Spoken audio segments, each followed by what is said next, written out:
মুন্সিগঞ্জে ৭ বছরের এক শিশুকে ধর্ষণের চেষ্টা করা হয়েছে। এই ঘটনায় অভিযুক্তকে আটক করেছে পুলিশ। সোমবার সন্ধ্যা ৬টার দিকে শহর সংলগ্ন পঞ্চশর ইউনিয়নের নয়াগাঁও গ্রামে ঘটনা ঘটে। অভিযুক্ত জীবন পেশায় মিলের শ্রমিক। তিনি নয়াগাঁও মধ্যপাড়া গ্রামের বাসিন্দা। পুলিশ জানায় ২৫ দিন আগে শিশুটি মুন্সিগঞ্জের নানা বাড়িতে বেড়াতে আসে। তার বাবা ও মা নারায়ণগঞ্জে থাকেন। সোমবার সন্ধ্যা নয়াগাঁও গ্রামে নানা বাড়িতে শিশুটিকে একা পেয়ে ফুসলিয়ে একটি নির্জন স্থানে নিয়ে ধর্ষণের চেষ্টা চালান জীবন। এ সময় তার চিৎকারের আশেপাশের লোকজন ছুটে এলে জীবন পালিয়ে যান। পরে ওই শিশুকে অচেতন অবস্থায় মুন্সিগঞ্জ জেনারেল হাসপাতালে ভর্তি করা হয়েছে।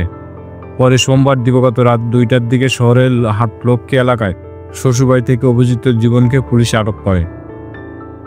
মুন্সিগঞ্জ জেনারেল হাসপাতালের জরুরি বিভাগের চিকিৎসক মোহাম্মদ আতাউর করিম জানান, আজ মঙ্গলবার পরীক্ষা নিরীক্ষার পর জানা যাবে শিশুটি ধর্ষিতা হয়েছে কিনা।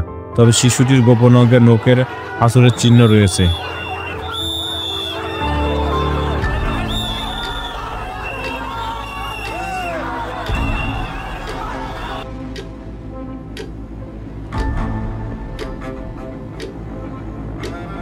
কেউ ছিল না, ও তাড়াতাড়ি সবার আগে গেছে। তো এই জন্য ও মানে দারোয়ানটাই মানে নিচে টাইম না দোতলায় নিয়ে ওর বড় গায়ে হাত দিছে।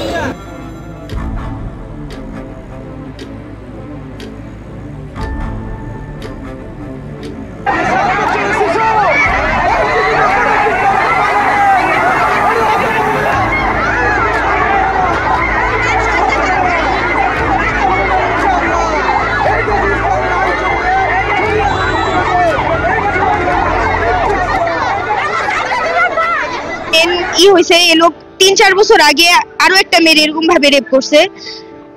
রেপ করার পরে এলাকা থেকে নাকি করা হয়েছে, সমাধান করা হয়েছে এটা। তো উনি ৪-৫ বছর পর আইসা আবার একটা মেয়ে রেপ করছে।